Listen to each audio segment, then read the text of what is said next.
अस्सलाम वालेकुम students, welcome to my channel. आज हम EDU 306 का लेक्चर नंबर 7 स्टार्ट करने लगे हैं और आज के इस लेक्चर में हम टॉपिक नंबर 38 से लेके टॉपिक नंबर 45 तक कवर करेंगे। आज का लेक्चर हमारा बेस करता है अर्बनाइजेशन एंड इट्स फंक्शन पे। इसके साथ ही हम अर्बनाइजेशन के इश्यूज और प्रॉब्लम्स जो हैं वो भी डिस्कस करेंगे। तो चलिए स्टार्ट करते हैं टॉपिक नंबर 38 के साथ, जो कि है अर्बनाइजेशन। अर्बनाइजेशन का मतलब है लोगों का रूरल एरिया से अर्बन एरियाज में यानी शहरी इलाकों की तरफ शिफ्ट होना। ये एक स्लो बट श्योर प्रोसेस है जिसमें शहरी आबादी का परसेंटेज ना बढ़ता रहता है। हर सिविलाइजेशन को अपने तरीके से अर्बनाइजेशन के साथ एडजस्ट करना पड़ता है। डेवलप्ड और डेवलपिंग कंट्रीज में अर्बनाइजेशन के फंक्शंस मुख्तलिफ होते हैं। कहीं सिटीज का मेन कंट्रोल जो है वो कमर्शलाइजेशन, कहीं इंडस्ट्रियल प्रोडक्शन और कहीं ट्रेड सेंटर्स होते हैं।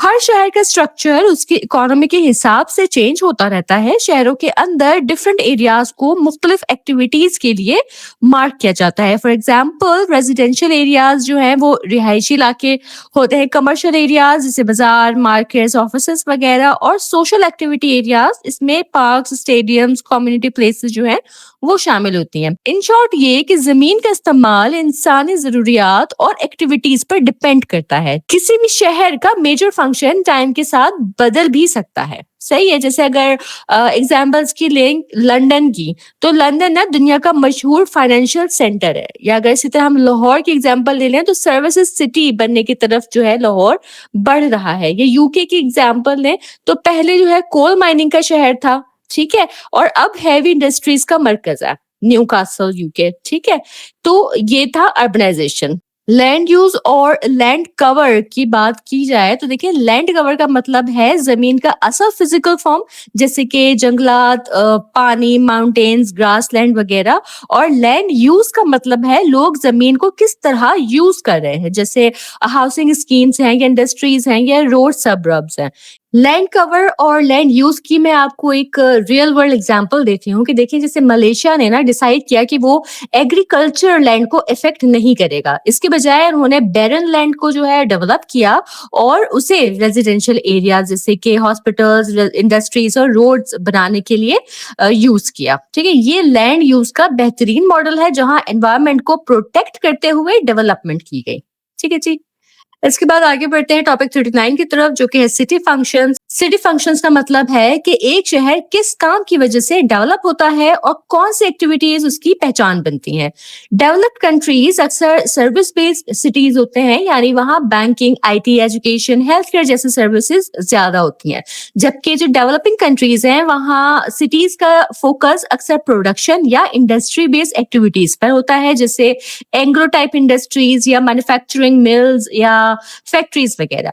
ठीक है, किसी भी शहर की ग्रोथ और अर्बनाइजेशन को कुछ स्पेसिफिक फंक्शन जो है वो इन्फ्लुएंस करते हैं, जैसे गुड्स एंड सर्विसेज का सेलिंग सिस्टम, एम्प्लॉयमेंट या जॉब प्रोवाइड करना, एडमिनिस्ट्रेशन जैसे सरकारी ऑफिसेज हैं या गवर्नेंस है। ठीक है, entertainment centres like cinemas, parks, malls, cultural centres like museums and theatres, religious centres जैसे मस्जिद, चर्चेज या टेम्पल्स वगैरह, transport hub, bus stand, railway, airports वगैरह। ठीक है, रेजिडेंशियल एरियाज और स्पेशल पब्लिक सर्विसेज जैसे कि hospital, fire station, police station वगैरह।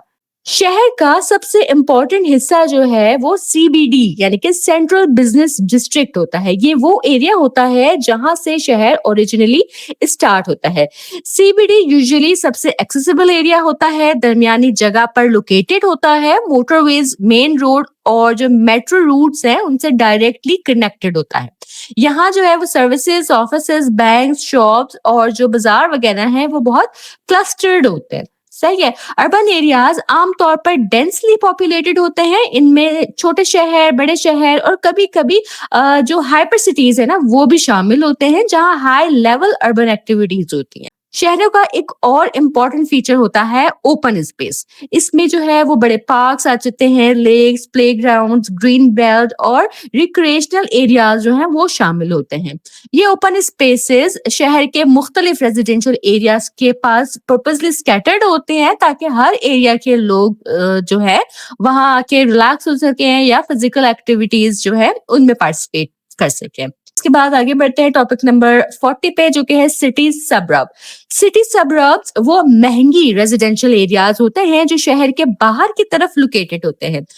यहाँ सेमी डिटैच्ड और डिटैच्ड हाउस होते हैं, यानी ज्यादा स्पेस, बड़े गार्डन्स और सुकून वाला एनवायरनमेंट, कम ट्रैफिक और कम पॉल्यूशन। ये एरियाज यूजुअली उन लोगों के लिए हैं जो अफोर्ड कर सकते हैं और भीड़ भाड़ से जो है ना वो दूर रहना पसंद करते हैं। सबरब के बाद आता है टेरेस्ड हाउसिंग, जो इनर सिटी के बिल्कुल बाहर होता है। यहाँ स्मॉल लो कॉस्ट हाउसेस होते हैं जिनके साथ गार्डन्स नहीं होते, और ये वर्कर क्लास का इलाका होता है, ठीक है, जो अपनी जॉब के करीब रहना चाहते हैं। इस तरह के ये एरियाज होते हैं। फिर आता है इनर सिटी, जो सीबीडी के बाहर का सेकंड सर्कल होता है। यहाँ पुरानी इंडस्ट्रियल हाउसिंग, छोटे वर्कशॉप्स और इंडस्ट्रीज का मिक्स होता है, और शहर का सबसे महंगा हिस्सा जो है वो होता है सीबीडी। यहाँ से शहर की शुरुआत होती है। ये सेंट्रली लोकेटेड होता है, सर्विसेज से फुल होता है, और लैंड बहुत एक्सपेंसिव होती है इस एरिया में। अब माइग्रेशन को समझना ना देखिए बहुत इंपॉर्टेंट है, क्योंकि डेवलप्ड कंट्रीज में 90% पॉपुलेशन ऑलरेडी अर्बन एरियाज में रहती है, इसलिए माइग्रेशन बहुत कम होती है। लेकिन डेवलपिंग कंट्रीज में, जैसे कि पाकिस्तान है, तो यहाँ रूरल टू अर्बन माइग्रेशन बहुत हाई होती है। पाकिस्तान में सिर्फ 37% पॉपुलेशन जो है ना वो अर्बन है, बाकी सब रूरल। इसलिए लोग ना शहरों की तरफ मूव करते रहते हैं। और माइग्रेशन के मेन रीजंस जो है वो दोनों वर्ड्स यानी कि डेवलप या डेवलपिंग दोनों में एक ही होते हैं, कि लो इनकम से वो हाई इनकम की तरफ जाना चाहते हैं, या इनस्टेबिलिटी से वो स्टेबिलिटी की तरफ जाना चाह रहे होते हैं, या एजुकेशन का बेहतर चांसेस के लिए वो माइग्रेट करना चाहते हैं, एंटरटेनमेंट और पार्क से बेहतर इंफॉर्मेशन फ्लो या ज्यादा एम्प्लॉयमेंट अपॉर्चुनिटीज की वजह से। ठीक है, तो एक सेंटेंस में अगर मैं आपको बताऊं तो बात यह है कि लोग वहां जाते हैं जहां जिंदगी बेहतर, सिक्योर और अर्निंग ज्यादा होती है। सही। इसके बाद हम आगे बढ़ते हैं टॉपिक नंबर 41 की तरफ, जो कि है issues and problems of urbanisation. तो देखिए, अर्बनाइजेशन आप लोग जानते हैं कि इसका मतलब है देहात, रूरल एरिया से निकलकर शहरों की तरफ, अर्बन एरियाज की तरफ आना, ये अर्बनाइजेशन है। डेवलपिंग कंट्रीज जैसे पाकिस्तान, इंडिया, बांग्लादेश में ये मूवमेंट बहुत ज्यादा होती है, क्योंकि लोग बेहतर जिंदगी, बेहतर नौकरी और बेहतर एजुकेशन और फैसिलिटीज की तलाश में होते हैं। पाकिस्तान में भी रूरल से अर्बन माइग्रेशन रोज बढ़ रही है। ठीक है, इसके बरक्स डेवलप्ड कंट्रीज जैसे कि यूके, यूएसए, कनाडा में लोग शहरों से दूर ओपन स्पेसेस यानी सबरब्स या कंट्री साइड की तरफ मूव करते हैं। इस मूवमेंट को डीअर्बनाइजेशन कहते हैं, यानी शहर की भीड़ भाड़ से या पॉल्यूशन से बचकर एक रिलैक्स एनवायरनमेंट में शिफ्ट होना। लेकिन जब बहुत से लोग एक ही शहर में आ जाते हैं तो ये अर्बनाइजेशन कुछ प्रॉब्लम्स भी क्रिएट करती है। जैसे ट्रैफिक फ्लो का प्रॉब्लम आ जाता है कि शहरों की सड़कों पर गाड़ियां बहुत बढ़ जाती हैं, पीक आवर्स में ट्रैफिक जो है वो जैम होना एक नॉर्मल सी बात बन जाती है। एयर पॉल्यूशन बढ़ जाता है कि ज्यादा व्हीकल की वजह से, फैक्ट्रीज और कंस्ट्रक्शन की वजह से हवा में जहरीले एलिमेंट्स जो हैं वो बढ़ जाते हैं। स्मॉग का इश्यू आ जाता है कि विंटर सीजन में धुआं और फॉग मिलकर स्मॉग बनाता है, जो लाहौर और कराची जैसे शहरों का एक कॉमन इशू अब बनता जा रहा है। ठीक है, वाटर पॉल्यूशन का इश्यू आता है कि बढ़ती हुई आबादी की वजह से सिवर सिस्टम प्रेशर में आ जाता है और पानी कंटामिनेशन जो है वो भी बढ़ जाता है। ठीक है, अर्बन डिजीजेस बढ़ जाते हैं। पॉल्यूशन, भीड़, सफाई की कमी और स्ट्रेस की वजह से अर्बन लोग ज्यादा बीमारियों के शिकार होना शुरू हो जाते हैं, जैसे अस्थमा, एंजाइटी या इन्फेक्शंस वगैरह। और इसके अलावा जो एक बड़ा प्रॉब्लम है वो है अर्बन क्राइम्स की गरीबी, बेरोजगारी और पॉपुलेशन प्रेशर की वजह से शहरों में क्राइम रेट जो है वो बढ़ जाता है। अर्बन एरियाज में अक्सर ज्यादातर पॉपुलेशन जो है वो एजुकेशन और एम्प्लॉयमेंट से रिलेटेड होती है। शहरों में जैसे कराची, लाहौर, इस्लामाबाद हैं, एक तरह के ये हब बन जाते हैं जहां करीबी शहरों को हटा के दूसरी कंट्रीज से भी लोग एजुकेशन के लिए आते हैं। इसी तरह जॉब्स और बेहतर अपॉर्चुनिटीज की वजह से यंग लोगों का प्रेशर जो है वो अर्बन एरियाज पर बहुत बढ़ जाता है। पाकिस्तान की ओवरऑल पॉपुलेशन ग्रोथ रेट 1.8% है, लेकिन कराची और लाहौर जैसे शहरों की ग्रोथ रेट जो है वो 4% तक पहुंच चुकी है, जो नेशनल एवरेज का डबल से भी ज्यादा है। इसका मतलब ये है कि शहर बहुत तेजी से बढ़ रहे हैं और इनके रिसोर्सेज पर प्रेशर बढ़ता जा रहा है। ठीक है, ट्रैफिक फ्लो एक मेजर प्रॉब्लम आता है अर्बनाइजेशन का। कि अर्बनाइजेशन का सबसे पहला विजिबल इशू जो है वो ट्रैफिक का बढ़ा है। जब लोग करीबी इलाकों से जैसे सबरब्स या छोटे टाउन से शहर में रोजाना आते हैं तो ट्रैफिक फ्लो मल्टीप्लाई हो जाता है। Service areas, business centres, schools और हॉस्पिटल सब मिलकर भीड़ पैदा करते हैं। ट्रैफिक एक्सीडेंट्स भी बढ़ जाते हैं। हर साल 1.2 मिलियन लोग जो हैं वो ट्रैफिक एक्सीडेंट की वजह से दुनिया भर में मर जाते हैं। पेडेस्ट्रियन और व्हीकल मूवमेंट को मैनेज करना शहरी प्लानिंग का सेंट्रल इशू है। फिर हम बात करते हैं अर्बन एयर पॉल्यूटेंट की। कि जब ट्रैफिक बढ़ता है और इंडस्ट्रीज अर्बन बॉर्डर्स पर लगती हैं तो हवा में पॉल्यूटेंट्स का लेवल जो है वो भी तेजी से बढ़ता है। इन पॉल्यूटेंट्स को नॉक्स, सॉक्स, कॉक्स कहा जाता है। यानी सल्फर डाइऑक्साइड SO2 इसको सॉक्स कहा जाता है। कार्बन डाइऑक्साइड CO2 इसको कॉक्स कहा जाता है। ठीक है। कार्बन मोनोऑक्साइड CO या नाइट्रोजन ऑक्साइड नॉक्स NOx। ठीक है। ये सब जो है ना ग्रीन हाउस गैसेज हैं जो टेम्परेचर को बढ़ाती हैं और अर्बन हीट आइलैंड बनाती हैं। ठीक है। जिसके बाद हम आगे बढ़ते हैं टॉपिक नंबर 43 और 44 की तरफ, जिसमें हम बात करेंगे urban dust storm, temperature inversion, climate change, industrial water pollution पे। ठीक है। तो देखिए अर्बन शहरों का एक बहुत इंपॉर्टेंट एनवायरमेंटल इशू जो आता है वो है urban dust dorm. Dust dorm एक गुंबद जैसा शेप होता है जो पॉल्यूटेड और स्टैग्नेंट हवा से शहर के ऊपर बन जाती है। जब शहर के टेम्परेचर ज्यादा होता है जिसे हम अर्बन हीट आइलैंड कहते हैं, ये गर्म हवा पॉल्यूटेंट्स को नीचे वाले एटमॉस्फेयर लेयर में ट्रैप कर लेती है। अगर हवा जो है वो तेज ना हो तो ये डोम जो है वो जगह पर बना रहता है, जिसकी वजह से शहर के टेम्परेचर और पॉल्यूशन दोनों बढ़ जाते हैं। अगर हवा तेज हो जाए तो डस्ट डोम जो है डाउन विंड शिफ्ट होकर शहर से बाहर निकल जाता है। शहर की गर्म हवा बढ़ने की वजह क्या होती है? वो होती है industrial machinery, cars, manufacturing complexes, furnaces, हत्ता के एयर कंडीशनर्स भी शहर की हवा को गर्म करते हैं। बिल्डिंग्स में कंक्रीट, एस्फल्ट और ब्रिक्स रात तक गर्मी स्टोर करके वापस हवा में रिलीज करती हैं। ग्लास विंडोज और रिफ्लेक्टिव सरफेसेस हीट ट्रैप कर देती हैं और ओपन वाटर बॉडी इसकी गर्मी को रिड्यूस नहीं होने देती, जिससे डस्ट डोम स्ट्रॉन्ग हो जाता है। टेम्परेचर इन्वर्जन को देखते हैं तो देखिए जब नॉर्मली ना हम एल्टीट्यूड पर ऊपर जाते हैं तो टेम्परेचर कम होता है, लेकिन टेम्परेचर इन्वर्जन में ऑपोजिट होता है।